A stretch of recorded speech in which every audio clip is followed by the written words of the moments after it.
Hello, everyone, and welcome to Navigating Work, Life, and Grief Together. Today, we're touching on a topic that touches so many lives, divorce, and not just the legal side, but the emotional, human side as well. The grief, the decision making, and how to find your path forward after grief and divorce. So, my guest today knows this journey from every angle. Karen Covey, and she and I have known each other a few years now. She's a divorce coach. She likes to say a recovering lawyer, an author and speaker who helps people navigate divorce with clarity, confidence, and peace of mind. And fun fact about Karen, she has been a Zumba instructor longer than she has been a lawyer. So, in case she breaks out some moves today, she's got some good divorce coach moves of her own that she's going to share. So, Karen, welcome. Thanks for being here. Thanks for having me. And I hope you know I don't share that fun fact with just anybody. And it's Ooh, actually group fitness, not just Zumba. So okay. there. I have not done Zumba for a while, so I'm going to have to, and group fitness in that regard, like dancing group fitness. So I'll have to stop into one of your classes. You're welcome. So tell us a little bit about your journey. What brought you from lawyer to transitioning to a divorce coach? So I've been a lawyer for more decades than I care to admit. Let's just say we count in, double digits, not single. So I had my own practice and, I always wanted to just be me. I didn't want to be an empire. I didn't want a gigantic firm with 100 lawyers. I had come from a big firm back in the day. And so I had a small office. I was talking to a client. It was hot. I had my door open. My secretary was outside the door. I did my thing with the client, had the conference, client leaves. My secretary, who also had worked for all of the big firms that did divorce in the Chicago area, she looked at me and she said, "You know, no one else does that, right?" And I said, "Does what?" Like, what did I do? Right. And she said, "Well, you just sat down and spent like an hour and a half telling people this is how everything works. This is what your choices are. These are the processes that you can use. This is this and blah, blah, blah, blah, blah." And I said, "Well, I kind of thought that was my job because the clients don't know how all of this works. It's my job to tell them." I said, "If the other lawyers don't do that, what do they do?" And she said, "They shove a contract in the person's face and say, 'Here, sign here. I'll take care of everything.'" And I was Wow. like, whoa. And that was when I got it that the quality of somebody's divorce and therefore their life after divorce depended on which lawyer's office they walked into first. Oh, wow. Because if you go into the litigator's office, they're going to say, "I will fight for your rights. We will win this thing. Don't worry about it. I've got you." You walk into the lawyer who works in mediation, they're going to go, "We can work this out." And what they're talking about, but you don't hear this because you're an emotional wreck at that point. You're scared. You don't know what's going on. And so what you hear is you think they're telling you what you need, but they're really only telling you what they do because there aren't a lot of lawyers out there, divorce lawyers particularly, that do every single process and do it all well. Wow. So if someone is thinking about a divorce, because of course there's the legal aspect of it, but there's this whole emotional pre-process.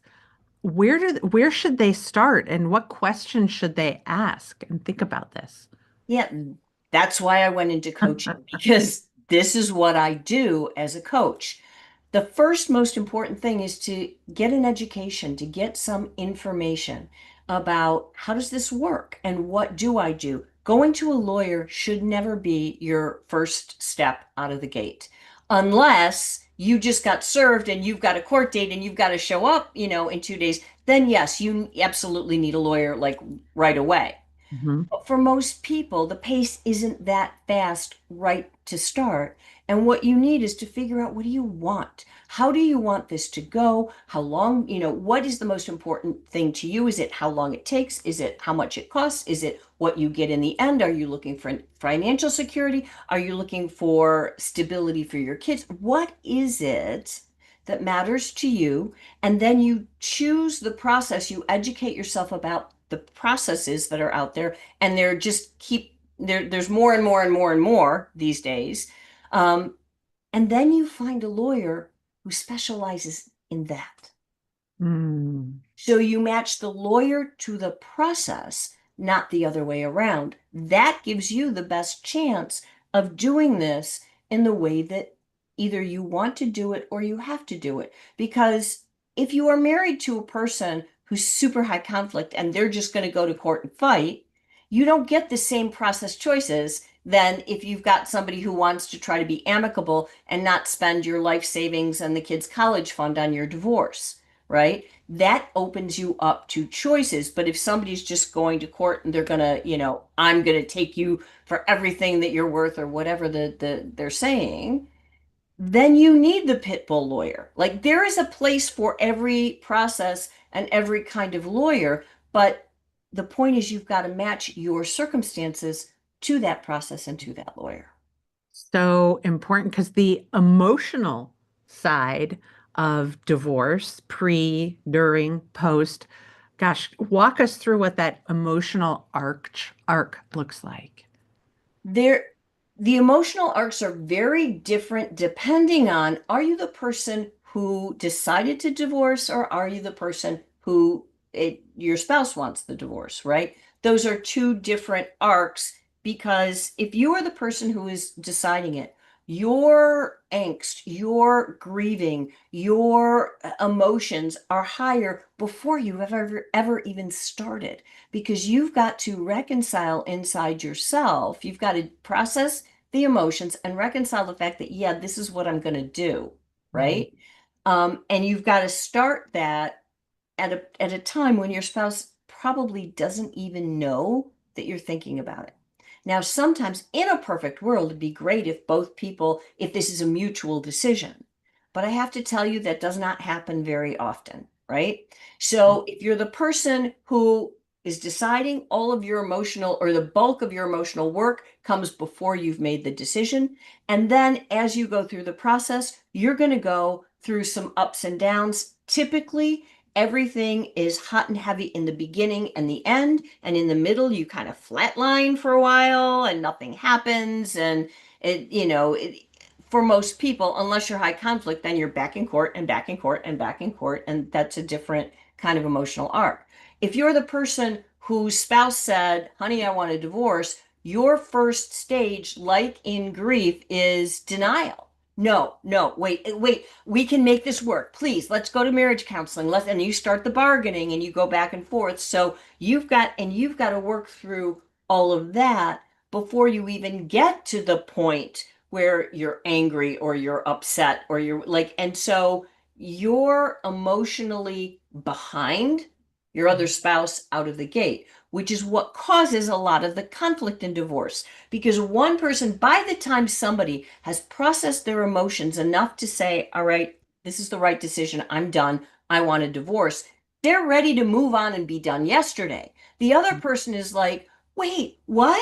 You want what? Huh? No, wait a minute. Wait. They're still trying to figure it out. So one person is got their foot on the gas, and the other person's got their foot on the brake, and that causes a lot of the conflict in the divorce process because, one person wants it, one person doesn't, and they keep being at odds, and that causes a lot of the fighting.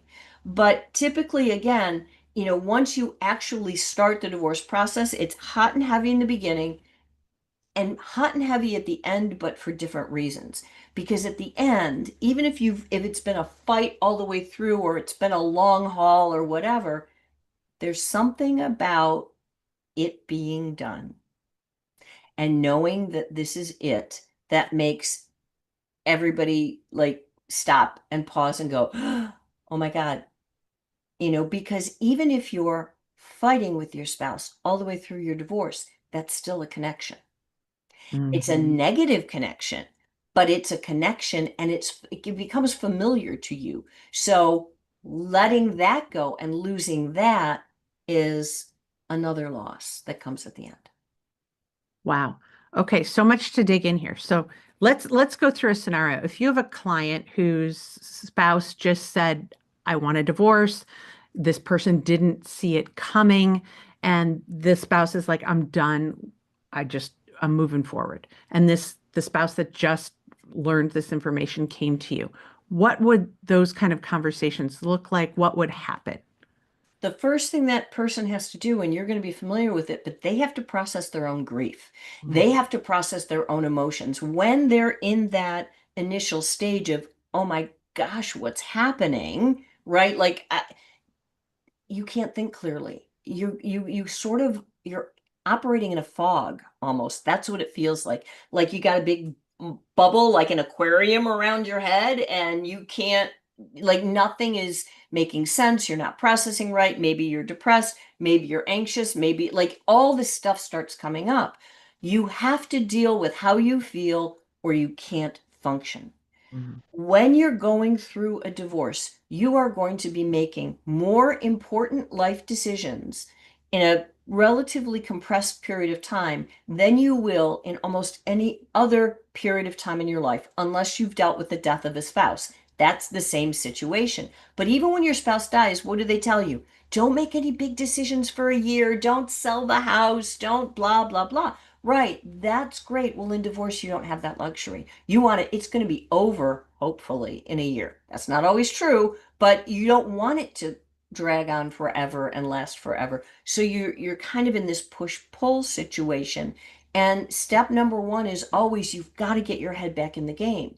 And the only way to do that is to deal with your emotions. So step number one is always deal with how you feel. Get a therapist, get a coach, join a support group, do whatever you have to do, but start processing your emotions. Don't stuff them down inside. This is not the time to be stoic and say, oh, I'm tough, I can do this. No, you're a mess. Go cry. Go turn into a blob of jelly on the bathroom floor when you have to do that, but let it out, process it, work with professionals who can help you do that effectively so that as soon as is possible, you can start making decisions with a clear head. And then you, because you're a divorce coach, can help them process those feelings, but also keeping an eye on what comes next with the divorce legal process, I assume. Yeah, well, okay, so here's the dirty little secret about divorce that the lawyers don't want to tell you. For most people, divorce is about 10% legal. That's it. And now that 10% is a very important part, and if you don't get it right, you can be in a world of hurt for a very long time. But the rest of it, 90% is emotional, it's psychological, it's financial, it's family and kids, it's practical. Do we sell the house? When do I move? What about my stuff? What do I like? It's all the things. So the legal part of it, yeah, there's a pretty specific timeline, depending on which process you use, of how it's going to go. You're going to do step one, step two, step three. Mhm. But here's the thing, the most important thing for people to hear is that when you are just in the beginning, you can't think that far ahead. You've got too much stuff in your head. You're an emotional wreck. You're dealing with the death of your marriage, which is a loss, right? And so you got to get yourself straightened out before you can think of step two, step three, step four. That's why having somebody to guide you through that is so helpful, because you need that. You can't think of it. And by the way, the process doesn't work the way you think it does, and it's not user friendly, and it's not intuitive. So like you think, oh, I'm a smart person, I can figure this out. Well, guess what? If you're not used to the legal system, and specifically the divorce system, because many of my clients are lawyers, they're just not divorce lawyers, right? And so they think they understand kind of the high level of how the legal system works, but that still doesn't mean they understand divorce, and that's its own animal. So much to process. So, help for those out there that may be hearing about a divorce coach as a title and a profession and a excellent resource. How that applies, what that looks like. Divorce coach, therapist, lawyer, and you could fill in all the other people and resources that could help. Or Right. Here's the thing.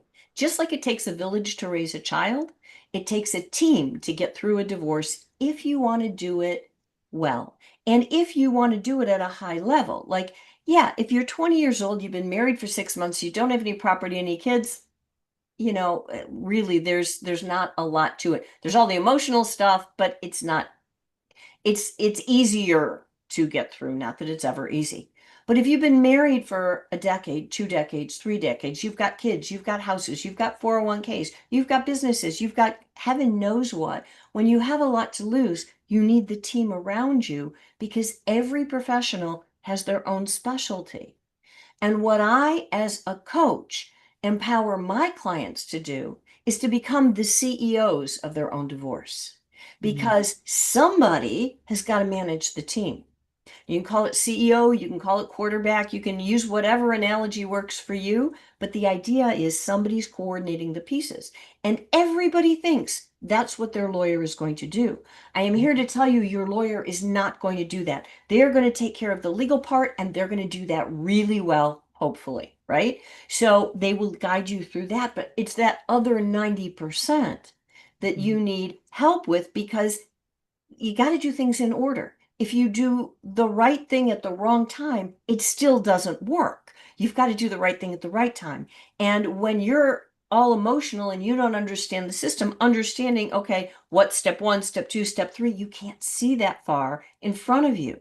So you've got having somebody there to guide you. I'm like the Yoda of divorce. I guide you through this and say, okay, this is the people, these are the people you need on your team. Yes, you want, there's a pothole coming. Don't step in that pothole. Okay, and this is what you need, and this is how you do it. Here's step one, step two, step three. And then you get through to the end because if you do what Stephen Covey, who is unfortunately no relationship to me, if you do what he said and you start with the end in mind, and you know what your goal is, you have a much better chance of actually ending in that position than you do if you just do what most people do and they randomly go through divorce and then they end up wherever they end up.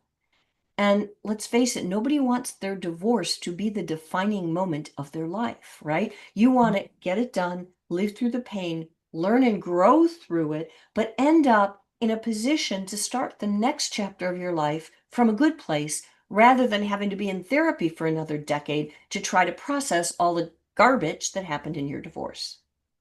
And for people going through a divorce, whether it's the first time or the second time, thinking and fathoming, oh gosh, I've got to be the CEO of this whole process and understand who all these people are to build my team. That's scary. Many of them may have not even made any kinds of decisions like that before in the past. And so having a divorce coach like yourself to help them build out, round out, see the potholes, be the Yoda, is so helpful. Yeah, and it's not that. Here's the thing. I mean, I understand what the decisions are going to be, but I, as a professional, and any other professional you're working with, we can't make your decisions for you because fundamentally this is your life. But I can tell you, here's what the decisions are. Here's what your options are. Here's what's going to happen if you make a decision this way, this way, and this way. Here's the likely consequences. Here's the long-term implications that you don't know about. Now, armed with all of that, you're in a position to make a better decision and to make the decisions that get you to that better place at the end. And having that person that knows it, because your best friend doesn't know it, likely, certainly in the detail that you'd be going through. And it's so important. Best friends mean well, and they are so important. They're there for support. They're there to go attaboy and pull you up and get you out of the house and go for dinner sometimes and all the things, right? But even if your best friend went through a divorce, that's one divorce. I have helped thousands of people at this point, right? So what happens to one person doesn't necessarily, it's not the same circumstances for the next person or the next person. So what you need is a professional who has done this before, it can say, yeah, in my experience, this and this and this and this is going to happen, versus the person who's only done it one way and they have the best of intentions for you. but they don't have the same depth of experience. Absolutely. So you probably hear a lot of divorce myths and, people come in with certain stories they're telling themselves. So if you could erase one of those divorce myths or process myths, what would that be? That would be something I've already alluded to, that the minute you're going to get a divorce, you got to find a lawyer. Mm, That's not necessarily, I mean, do you need legal advice? 100%. I want to be super clear. I would never tell anybody, even if they were the 20-year-old who's only been married for 6 months, I would never tell anybody get a divorce without getting legal advice. That's a bad idea. However, be in control of the legal advice you get. Know what kind of advice you need, know what kind of help you need. Do you need full on legal representation? Do you need the Cadillac version? Or can you go with just legal consultations? Do you go with somebody that you do what they call in the legal profession now unbundled legal service? So you find a lawyer to write up your documents and walk you through the system, but the scope of their work is limited, and you understand that. What do you need? How do you use the lawyer? The lawyer is an important member of your team, but if you go lawyer up right out of the gate, that's when you cause problems. wow. And that's so overwhelming for somebody that just was presented this concept of we're getting divorced. And so having you be able to say, okay, let's synthesize this. And here's some important questions, considerations, process emotions, all of that is important because otherwise you're like, I have no idea. Right. And what most people are going to do is they're going to sit down and they're going to do a Google search, or they're going to go on AI and they're going to say, hey, how do I get a divorce? Now, I have done that just to see what AI would say because I'm curious. And some of the things they say aren't bad. I mean, they're not wrong. Other things aren't right. And it depends, because divorce is so situational. It depends. The divorce that one person gets is going to be very different than what another person needs, right? So AI isn't, at least at this point, it's not so nuanced. And when you Google something, you're going to get hundreds of thousands, I don't know, maybe millions of websites. And a lot of times, you get conflicting information. One website says A, one website says Z, and you're like, where, what, And so having one place where you can go to get accurate information that you don't have to spend, 100 hours researching is super, super helpful. Thank you for that. And I bet there's some really beautiful things that people learn about themselves, even though they're going through one of the most difficult things they'll ever go through in their life. So, what are some of those beautiful things that people have learned? They learn the stuff, it sounds cliche, but cliches are cliches for a reason. Most people discover that they're stronger than they think, Mhm. that they can get through more than they ever wanted to get through, and that they're more capable of doing things. A lot of people come to me because they're nervous about their finances, right? They might not have been the spouse who was in control of the money. Now, my clients are smart, educated, intelligent people, but in a marriage, you divide and conquer. Like, honey, these are your jobs and these are my jobs. And if they weren't the spouse who handled the finances, they have huge insecurity about, I don't understand how this works, or I don't want to get screwed, and what's interesting is often they're the spouse that was making more money, but they let the other person handle the paying the bills or investing the money or doing whatever. And then on top of that, there's a layer of shame because Mm. they are smart and they're like, I knew better. I should never have done this. I should never have let this happen. And you got to get through all of that. And so it's about helping people put the pieces together and understand that finance, yeah, there's some things you have to know, but it's not rocket science. And so at the end of it, when you see someone who didn't even know how to pay a bill before, or what the passwords were for the investment accounts, and now they're like, hey, I got this. I've got an advisor. I understand about how to invest money and diversification and blah, blah, blah. And, I've got everything set up on the computer now to auto bill pay, or, I've got QuickBooks or whatever it is, to see the way that somebody grows. And it's more about who you become as a human, that once you've been through hell, you know that you can do it. And Mm, I've got to expect that it's the same way, if not worse, when you go through the death of a spouse, that you go through hell, but you come out of it knowing, yeah, I can do that. yeah. Yeah. And it's hard to see that at the beginning when you are in the thick of it and you don't see a path forward or can't even imagine that there is a different kind of positive life that is out there for you. But there is. And I love this example you're using at the end here of you're stronger than you think and and you can do hard things, even though in the thick of it, it feels like you can't.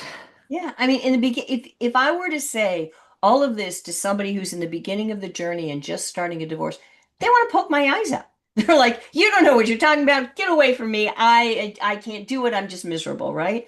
But you work through that. Hopefully, you work through that, because there is no power in that place. You can wallow and feel sorry for yourself till the day you die. And you're never going to learn, and you're never going to grow, and you're going to feel really bad for the rest of your life. You want to get out of that place. It's like the butterfly breaking out of the cocoon. You've got to beat those wings. You've got to break that cocoon. Once you do, you would never go back. I mean, you're never happy for what happened, but you're happy for who you became because of it. And that's what it's all about. Absolutely. So, Karen, how can people find you? Because there are plenty that need you out there. The best place to find me is on my website. It's karencovey.com, KarenCovey.com. There's no E in my version of Covey. And I'm on all the socials, all the places, but everything leads back to the website. So that's where you can find me. Thank you, Karen, for being here. And thanks everybody for listening. And go check out Karen's website and the book she has. Thank you, Jody.